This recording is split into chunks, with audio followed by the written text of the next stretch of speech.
Mis padres organizaron una fiesta de inauguración y me prohibieron asistir, lo que habría sido otra humillación familiar, de no ser por un pequeño detalle.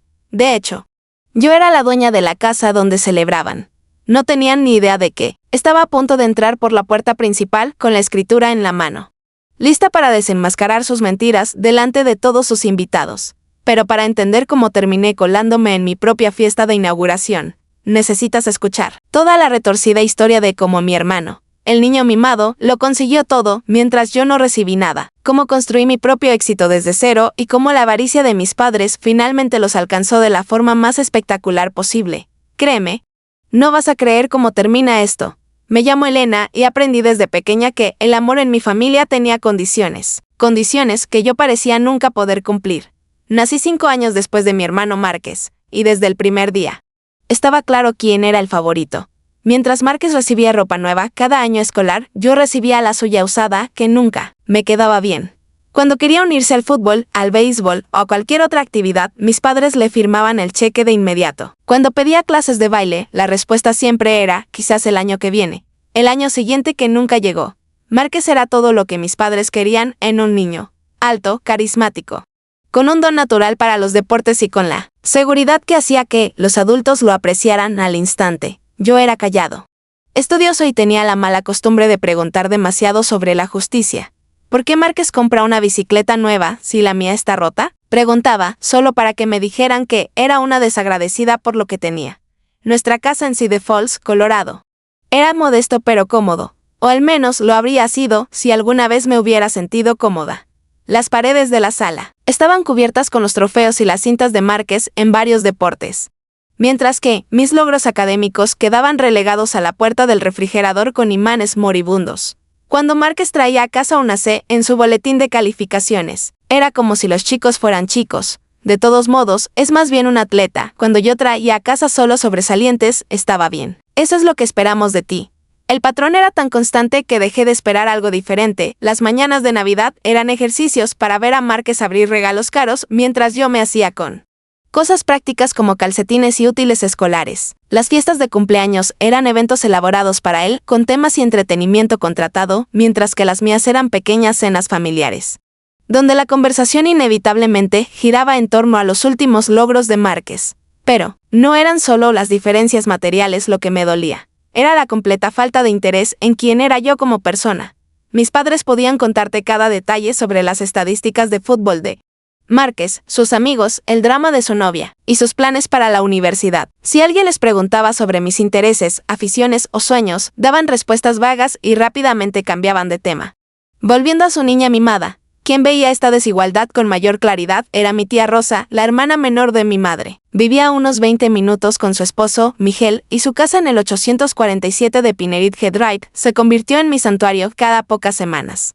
Cuando mis padres asistían a alguno de los partidos o eventos escolares de Márquez, me dejaban en casa de Rosa y Miguel en lugar de llevarme. Elena, decía Rosa, llevándome a su cálida cocina que siempre olía a tortillas recién hechas y café. Dime qué has estado aprendiendo en la escuela. Y ella me escuchaba de verdad, me escuchaba con atención mientras le hablaba de mis materias favoritas, los libros que leía y los ensayos de los que estaba orgullosa.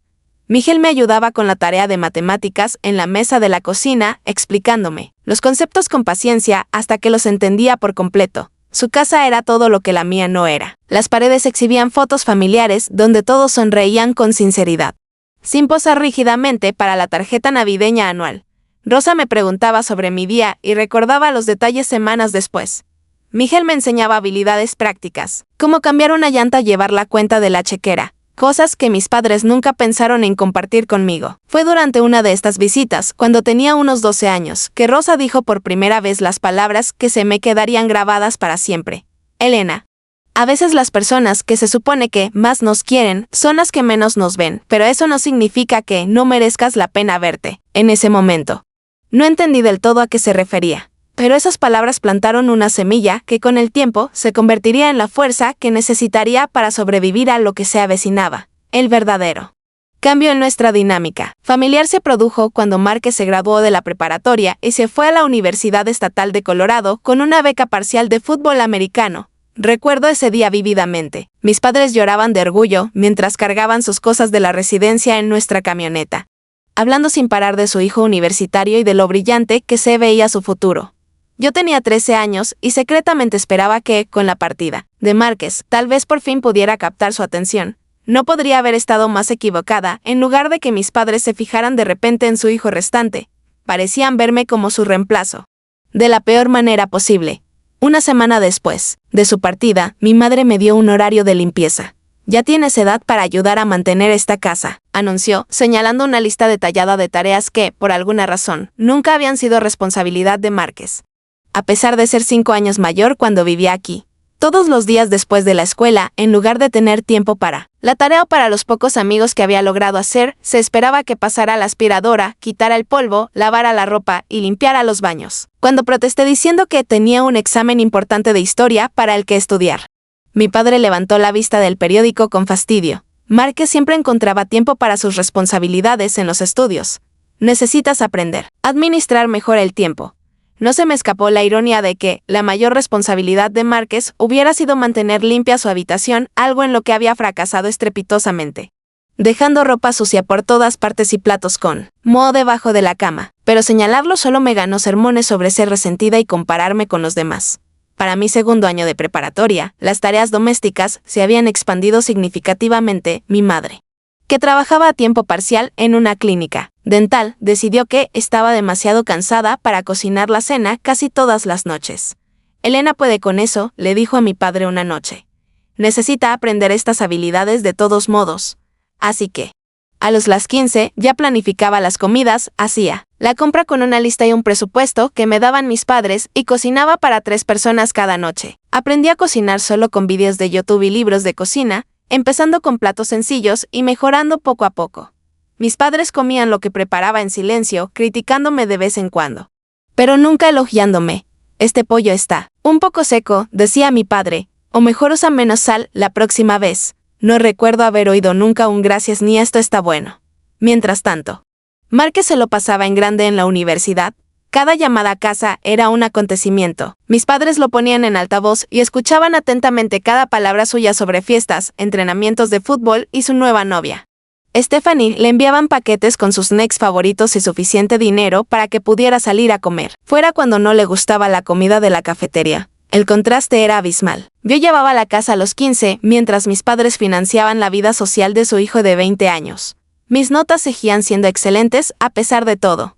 Me quedaba despierto hasta tarde, después de terminar de lavar los platos y limpiar la cocina, estudiando a la luz de mi pequeña lámpara de escritorio. Me uní al equipo de debate porque era gratis y se reunía a la hora del almuerzo, lo que significaba que no interfería con mis tareas domésticas. Mi profesora de inglés, la señora Peterson, vio mi potencial y me animó a considerar la universidad. «Tienes un verdadero talento para la argumentación y el análisis», me dijo, después de ganar un debate particularmente difícil sobre derecho constitucional. «¿Has considerado estudiar derecho?». La idea me emocionó más de lo que podía expresar, pero cuando la mencioné en la cena, mis padres apenas levantaron la vista de sus platos. «Qué bien, cariño», dijo mi madre distraídamente. Hablando de la universidad, Márquez necesita dinero para su viaje de vacaciones de primavera a California con el equipo de fútbol americano. Fue Rosa quien realmente me escuchó cuando hablé de mis sueños durante una de mis visitas de fin de semana a la Facultad de Derecho. Reflexionó, asintiendo pensativa. «Serías excelente en eso, Elena. Siempre se te ha dado bien ver las tonterías de la gente y luchar por lo que es correcto». Miguel se inclinó hacia adelante con interés. «¿En qué tipo de derecho estás pensando?». Por primera vez, sentí que mi futuro le importaba a alguien. «Quizás derecho de familia». Dije, «ayudar a niños que no tienen a nadie que los defienda». Rosa y Miguel intercambiaron una mirada significativa que aprendí a reconocer años después y ya estaban planeando algo que cambiaría mi vida por completo. El punto de inflexión llegó durante mi penúltimo año, cuando llegó el momento de empezar a pensar seriamente en las solicitudes de ingreso a la universidad. Había estado investigando universidades obsesivamente. Estaba entusiasmada con mis perspectivas. Esa emoción se apagó durante una cena familiar en marzo, cuando finalmente surgió el tema de la universidad. Márquez estaba en casa para las vacaciones de primavera, deleitándonos con historias sobre su fraternidad y sus perspectivas de prácticas. Cuando mi madre mencionó casualmente mi próximo último año de secundaria, «Elena tendrá que empezar a pensar en la universidad comunitaria pronto», dijo, cortando su pollo. «Algo práctico y asequible». Casi me atraganto con la comida. Universidad comunitaria. Mamá, he estado buscando universidades de 4 años. Mis calificaciones son mejores que las de Márquez, y he estado buscando ayuda financiera. Elena, interrumpió mi padre. Con su voz despreocupada. Ya nos hemos esforzado al máximo para pagar los estudios de Márquez. Simplemente no podemos permitirnos otros 4 años de matrícula, alojamiento y comida y todos esos gastos. Pero Márquez consiguió una beca parcial, corrigió mi madre. Seguimos pagando la mayor parte de esos gastos, y está estudiando administración de empresas, que tiene buenas perspectivas profesionales. ¿Qué estudiarías tú? ¿Artes liberales? ¿Filosofía? Esas carreras no llevan a ninguna parte. La injusticia me golpeó como un puñetazo. La carrera de administración de empresas de Márquez era en gran parte teórica, ya que se pasaba la mayor parte del tiempo de fiesta y apenas mantenía un promedio de 6. Mientras tanto, yo tenía objetivos claros en el expediente académico para alcanzarlos. Quiero estudiar Derecho, dije en voz baja. Ya he investigado programas y hay becas, la Facultad de Derecho. Mi padre se rió. Elena. Sé realista. Son años más de universidad y los abogados abundan hoy en día. Te iría mejor aprendiendo un oficio, sacando un título de 2 años en algo práctico como higiene dental. Ese fin de semana me encontré en casa de Rosa y Miguel llorando con una taza de chocolate caliente mientras mi tía me masajeaba la espalda. Les conté todo, la conversación sobre la universidad, el rechazo de mis padres a mis sueños y mi creciente desesperación por el futuro. Elena, dijo Rosa con cautela, ¿qué tan en serio te tomas la carrera de Derecho? Es en lo único que pienso, admití. Sé que podría ser buena. La señora Peterson dice, tengo un talento natural y me encanta investigar casos y construir argumentos. Pero mis padres actúan como si fuera una fantasía imposible. Miguel se inclinó hacia adelante. ¿Y si te dijéramos que no es imposible? Levanté la vista, confundida. Rosa desapareció en su oficina en casa y regresó con una carpeta que nunca había visto. Se sentó a mi lado y la abrió para revelar extractos bancarios y documentos de inversión. Elena, hemos estado ahorrando para tu educación desde que naciste, dijo en voz baja. Vimos cómo te trataban tus padres en comparación con Márquez, y sabíamos que este día llegaría. Me quedé mirando los papeles, sin entender. ¿Qué quieres decir?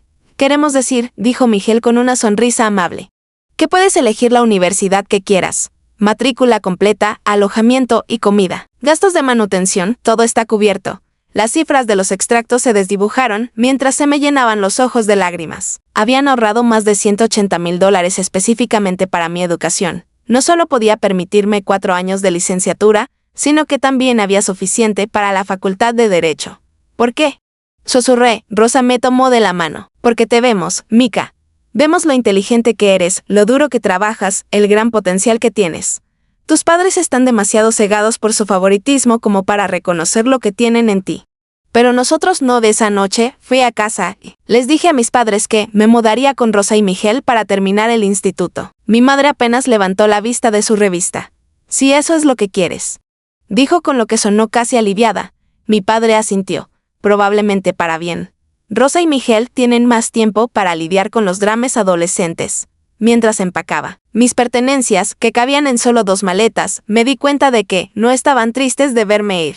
De hecho, parecían aliviados de tener una responsabilidad menos. Márquez se graduaría pronto y volvería a casa temporalmente y tendrían a su hijo predilecto de vuelta, sin la incomodidad de su hermana pequeña. Nunca miré atrás. Vivir con Rosa y Miguel transformó mi vida por completo. Su casa se convirtió en el hogar que nunca tuve, uno donde celebraban mis logros. Mis opiniones importaban y mi futuro se discutía con genuina emoción en lugar de con una tolerancia desdeñosa. Prosperé académicamente. Me gradué como validador y me aceptaron en la Universidad Estatal de Colorado con una especialización en Derecho. La universidad fue todo lo que soñé. Libre de responsabilidades domésticas por primera vez en años, me dediqué por completo a mis estudios y actividades extracurriculares. Me uní al equipo de juicios simulados. Fui voluntario en una clínica de asistencia legal y mantuve un promedio perfecto. Mis profesores me notaron y me recomendaron para prácticas en Rocky Mountain Legal Group, uno de los bufetes de abogados más prestigiosos de Denver. Mientras tanto, mi hijo predilecto pasaba apuros. Márquez se había graduado de la universidad con un promedio mediocre y un título en negocios que apenas había conseguido. Sus sueños de jugar fútbol americano profesional se desvanecieron cuando una lesión de rodilla puso fin a su carrera universitaria en 2º año. Sin la estructura de la escuela y los deportes, parecía completamente perdido. Volvió a casa de mis padres y cambió de trabajo de ventas, comenzando desde cero, y cada uno lo dejaba al cabo de unos meses porque el trabajo no le convenía o porque su jefe no apreciaba su potencial. Rosa me mantenía al tanto durante nuestras llamadas semanales, negando con la cabeza ante el último drama familiar. Tu hermano trajo a casa a otra novia la semana pasada. Me decía. Stephanie parece bastante agradable, pero ya está embarazada, y solo llevan 4 meses de novios. La noticia del embarazo no me sorprendió. Márquez siempre había sido impulsivo y mis padres nunca lo habían hecho responsable de sus decisiones. Lo que sí me sorprendió fue la rapidez con la que la situación se descontroló. Stephanie se mudó con Márquez y mis padres, y de repente su modesta casa se vio abarrotada de dramas adultos. Márquez no podía mantener un trabajo lo suficiente para mantener a su creciente familia. Y el trabajo a tiempo parcial de Stephanie en una cafetería apenas cubría sus propios gastos. Mis padres se encontraron no solo albergando a 2 adultos más, sino también manteniéndolos económicamente. Tu padre tuvo que pedir una segunda hipoteca, me dijo Rosa, durante mi segundo año. Lo están pagando todo, la cuota del coche de Márquez, el seguro médico de Stephanie, las visitas al médico durante el embarazo. Tu madre ahora trabaja a tiempo completo solo para llegar a fin de mes. La ironía no se me escapó.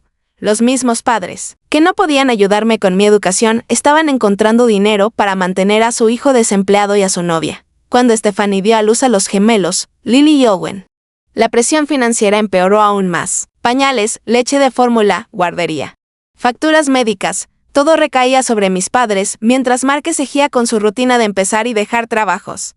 Estaba empezando mi último año de secundaria cuando Rosa me llamó con una noticia especialmente impactante. Elena, tus padres vinieron a vernos ayer. Nos pedían dinero. Se me encogió el estómago. ¿Qué cantidad de dinero? Querían que les prestáramos $50,000.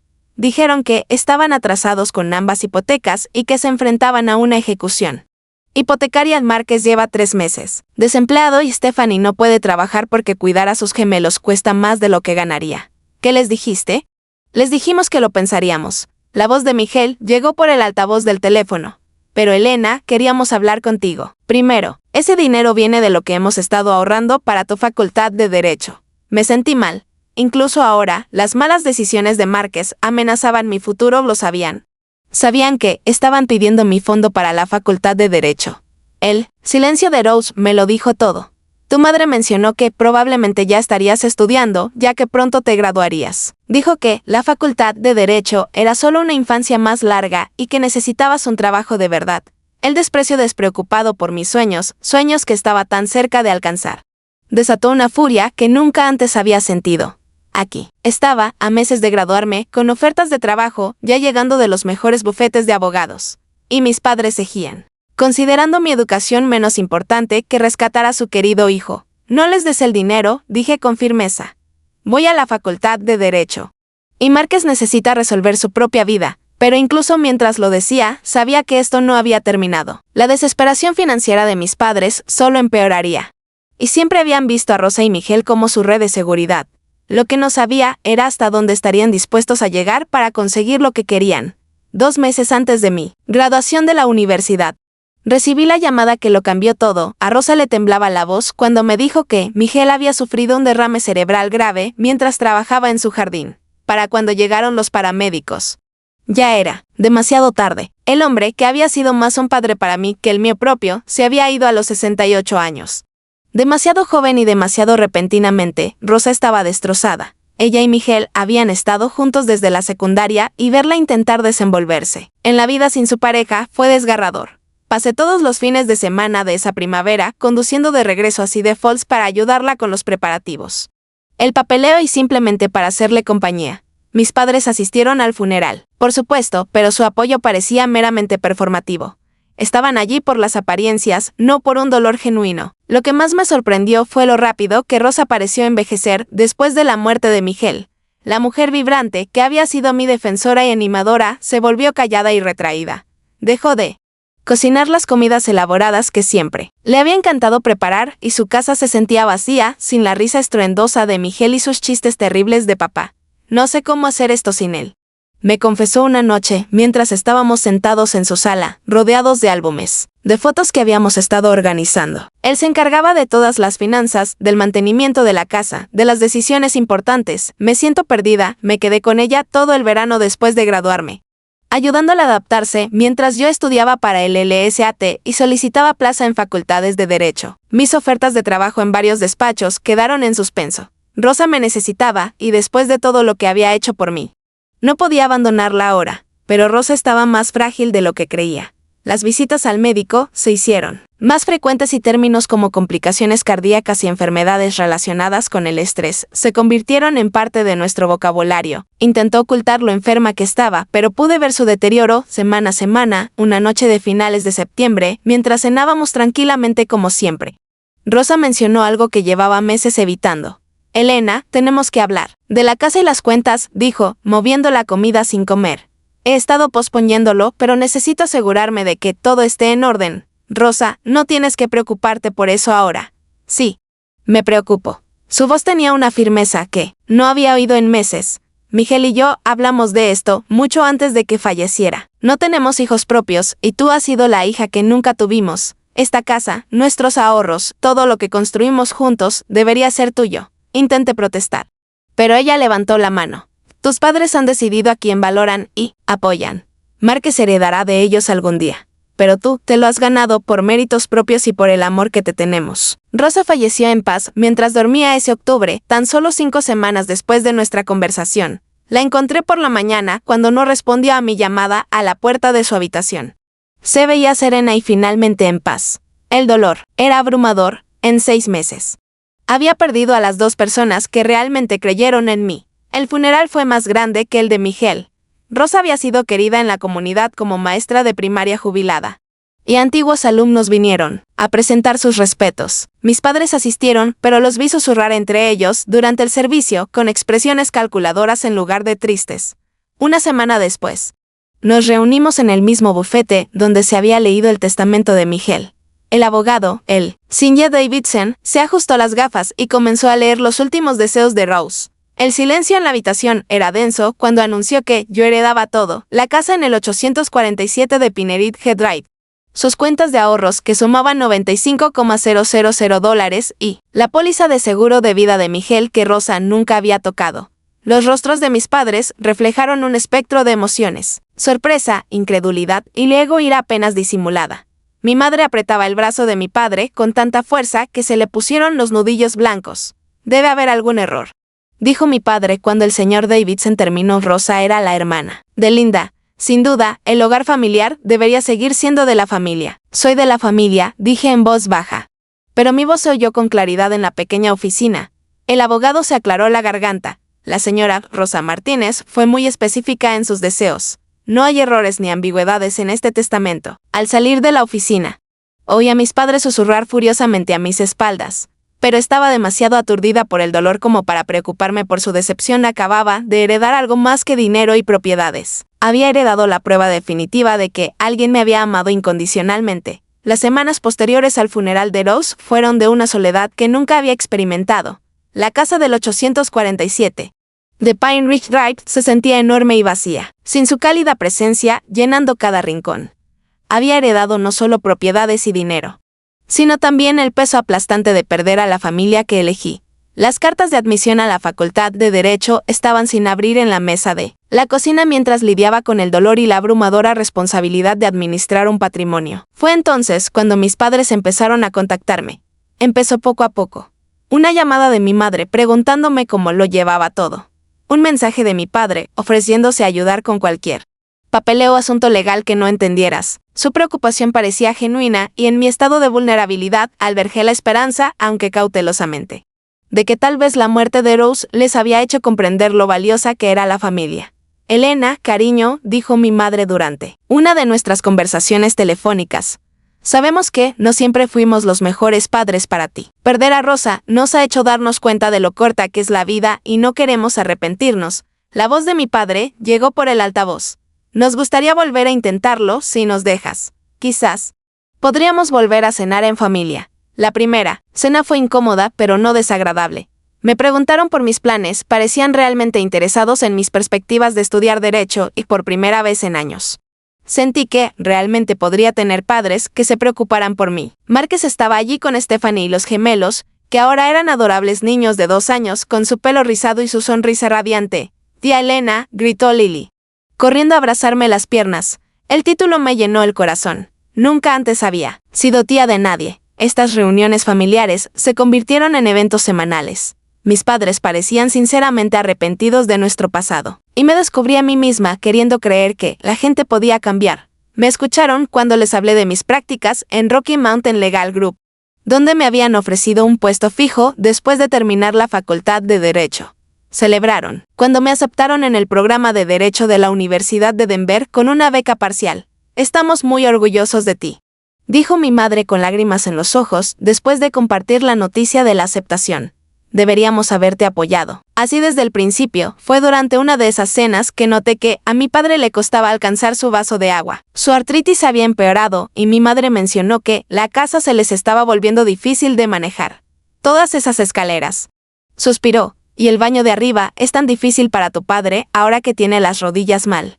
Una idea empezó a formarse en mi mente. Tenía la herencia de Rose guardada en cuentas, más dinero del que sabía qué hacer.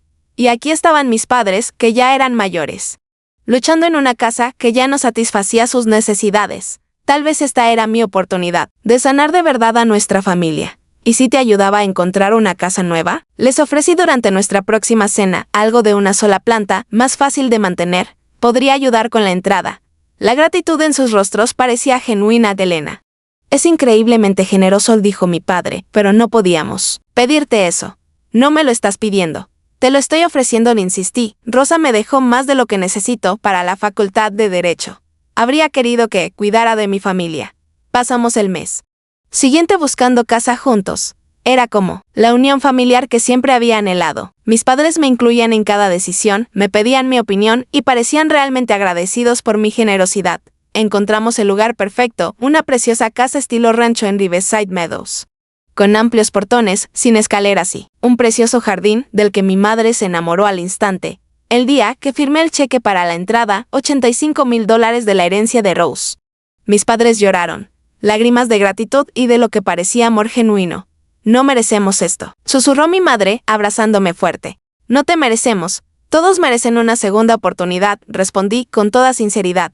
Acordamos que, una vez que vendieran su antigua casa, usarían ese dinero para pagar la hipoteca restante, haciendo que la nueva casa fuera completamente. Ya empezaba la carrera de Derecho en otoño, y saber que mis padres estaban cómodos y felices me pareció la mejor inversión que podía hacer. «Queremos organizar una fiesta de inauguración como Dios manda», anunció mi padre al recibir las llaves. «Invitar a toda la familia. A todos nuestros amigos. Queremos que todos vean la hija tan maravillosa que tenemos». No podría haber estado más feliz. Por fin, mis padres me celebrarían. Por fin. Iba a ser importante. No tenía ni idea de lo que se estaba planeando. La facultad de Derecho me mantuvo increíblemente ocupado ese primer semestre entre Derecho Constitucional, contratos y cursos de redacción jurídica. Apenas tenía tiempo para respirar y mucho menos para pensar en nada más. Mis padres parecieron entenderlo y nuestras cenas semanales se convirtieron en reuniones mensuales, donde me contaban cuánto les encantaba su nueva casa y lo agradecidos que estaban por mi generosidad. «Los vecinos son tan amables», decía mi madre con entusiasmo durante nuestras llamadas. «La artritis de tu padre ha mejorado muchísimo sin tener que subir todas esas escaleras». Cada vez que mencionaban la fiesta de inauguración, sentía una cálida ilusión. «Seguimos planeándola», decía mi padre. «Queríamos que fuera perfecto. Una verdadera celebración familiar y nuevos comienzos». Las semanas se convirtieron en meses siempre que preguntaba por la fecha de la fiesta. Recibía respuestas vagas sobre qué quería instalarnos primero y asegurarme de que todo saliera bien. Estaba demasiado abrumada con la escuela como para insistir, confiando en que me avisarían cuando estuvieran listos. Entonces llegó la publicación de Facebook que lo destrozó todo. Estaba en la biblioteca de Derecho tomando un descanso de estudiar para mi examen de procedimiento civil, cuando me puse a navegar distraídamente por las redes sociales. Fue entonces cuando lo vi. Una publicación de mi prima Jessica, la sobrina de mi madre, a quien apenas conocía, pero era amiga en Facebook. «Estoy muy emocionada por la fiesta de inauguración de la casa del tío David y la tía Linda mañana. La casa nueva es preciosa. Han trabajado mucho para poder pagarla. Qué ganas de celebrar con toda la familia. Se me heló la sangre. Mañana».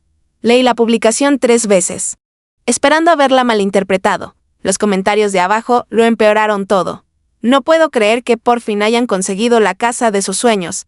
Estoy muy orgullosa de ellos por ahorrar y lograrlo. David me contaba cuántos turnos extra había trabajado para poder pagar este lugar. Me temblaban las manos al llamar a mi madre. Me contestó el segundo timbre con voz alegre y ocupada. Hola, Elena. No puedo hablar mucho. Estoy preparando la comida para mañana. Se detuvo de golpe, dándose cuenta de lo que acababa de decir. ¿Mañana? Pregunté con una voz serena. ¿Qué día es mañana, mamá? El silencio se alargó una eternidad. Ay, cariño, es solo una pequeña reunión. Nada formal. No queríamos molestarte en época de exámenes. Una pequeña reunión de la que media familia está hablando en Facebook o otra pausa. Elena, estás muy liada con la escuela y sabemos lo estresante que es la facultad de Derecho. Pensamos que sería mejor. Pensaste que sería mejor hacer una fiesta de inauguración de la casa que compré sin invitarme. Ahora te estás poniendo dramática. La voz de mi padre llegó por el teléfono. Había contestado la extensión. Entonces no es así. ¿Cómo es? Papá, mira, su tono cambió a ese tono despectivo que recordaba de la infancia. Lo hecho está. Vamos a invitar a unos amigos a ver la casa. Puedes visitarla cuando quieras. Esto no tiene por qué ser un gran problema. Esa noche no pude concentrarme en estudiar. No dejaba de pensar en todos los comentarios en la publicación de Jessica sobre lo orgullosos que estaban todos de mis padres por trabajar tan duro y ahorrar para la casa de sus sueños. La casa que había comprado con dinero destinado a la Facultad de Derecho, la casa de la que se atribuían todo el mérito.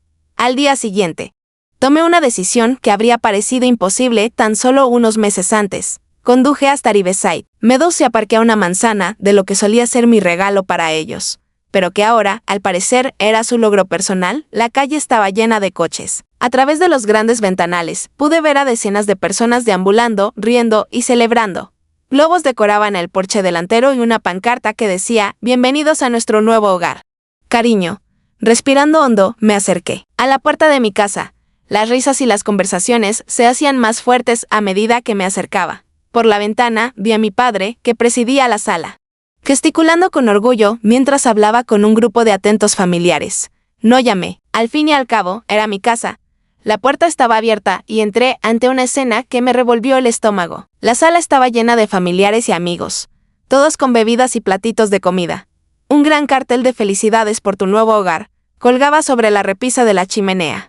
Incluso alguien había traído un pastel decorado con una casita de fondant. Nos costó años ahorrar y sacrificarnos, le decía mi padre al tío Bob y a otros familiares. Pero finalmente lo logramos. Compramos la casa de nuestros sueños al contado. Es increíble, David, respondió el tío Bob, alzando la cerveza. Con esta economía, ahorrar lo suficiente para comprar una casa al contado requiere mucha disciplina. Mi madre salió de la cocina con una bandeja de aperitivos. Tuvimos que hacer tantos sacrificios, dijo, con la voz llena de humilde orgullo. Pero valió la pena para tener un lugar que realmente podamos llamar nuestro. Carraspeé ruidosamente. La verdad es que creo que ha habido cierta confusión. La sala se quedó en silencio poco a poco mientras la gente se giraba para mirarme. Mis padres palidecieron, pero intentaron mantener la compostura. Elena, dijo mi madre con forzada alegría. ¡Qué sorpresa todos! Esta es nuestra hija Elena, de estudia Derecho. Algunos la saludaron educadamente, pero pude ver la confusión en sus rostros. Si esta era una celebración familiar tan maravillosa, ¿por qué parecía que acababa de colarme en una fiesta? Mamá, papá, dije lo suficientemente alto para que todos me oyeran. Creo que olvidaron mencionar algo importante sobre cómo pudieron permitirse esta casa. Elena, la voz de mi padre, tenía un tono de advertencia. Quizás deberíamos hablar en privado, ¿no? Creo que este es el momento y el lugar adecuados, interrumpí, abriendo mi carpeta. Ya que les estás contando a todos cuánto trabajaste y cuánto sacrificaste para comprar esta casa. La habitación estaba en completo silencio. Márquez se había acercado, abrazando a Owen con fuerza, mientras Stephanie se quedaba paralizada con Lily en brazos. La verdad es, continué, sacando el primer documento, que mis padres no compraron esta casa. Yo sí. Levanté la escritura con mi nombre claramente visible como comprador. Con dinero. Mi tía Rosa me dejó por la Facultad de Derecho. Se oyeron jadeos por toda la habitación. Al tío Bob casi se le cayó la cerveza. Elena, para allá mismo, susurró mi madre, pero le tembló la voz. Aquí tienes el contrato de compraventa, dije, mostrando otro documento. Elena Martínez, compradora. Aquí está el documento de la hipoteca. También a mi nombre. Y aquí saqué el documento final. Está la escritura que demuestra que soy el único dueño de esta propiedad. Mi padre intentó dar un paso al frente, Elena, te estás avergonzando. Lo único vergonzoso aquí, dije, con la voz cada vez más fuerte, es que mis padres organizaron una fiesta para celebrar una casa que no les pertenece, atribuyéndose el mérito de dinero que no ganaron, aceptando felicitaciones por una generosidad que nunca mostraron. El silencio era ensordecedor, pude ver las caras de la gente mientras procesaban lo que acababa de revelar. La confusión se convirtió en comprensión, la comprensión se convirtió en juicio. Verán, me dirigí a la sala. Los mismos padres que me dijeron que no valía la pena invertir en mí, que no podían permitirse ayudar con mi educación de alguna manera. Encontraron muy fácil aceptar dinero cuando les beneficiaba. Jessica, que había publicado sobre la fiesta en Facebook, miraba a mis padres con la boca abierta. Espera, entonces Elena te compró esta casa. Elena es, siendo dramática, dijo mi madre con desesperación, ella me ayudó con la entrada. Pero compré toda la casa, dije con firmeza, con dinero en efectivo, cada dólar provenía de mi herencia. La sala estalló en susurros y murmullos incómodos. La gente miraba a mis padres con expresiones que iban desde la confusión hasta el disgusto. Ahora, dije, doblando los papeles y guardándolos en mi carpeta. Quiero que todos se vayan. Esta es mi casa, y esta fiesta se acabó. El éxodo fue rápido e incómodo. Los familiares agarraron sus abrigos y bolsos, murmurando disculpas y evitando el contacto visual con mis padres. El tío Bob negó con la cabeza al pasar junto a mi padre y oí a alguien susurrar, ¡qué vergüenza!, mientras salían por la puerta. En 15 minutos, la casa estaba vacía, salvo mi familia más cercana. Felicidades por tu nuevo hogar. La pancarta colgaba burlonamente sobre la sala, ahora silenciosa.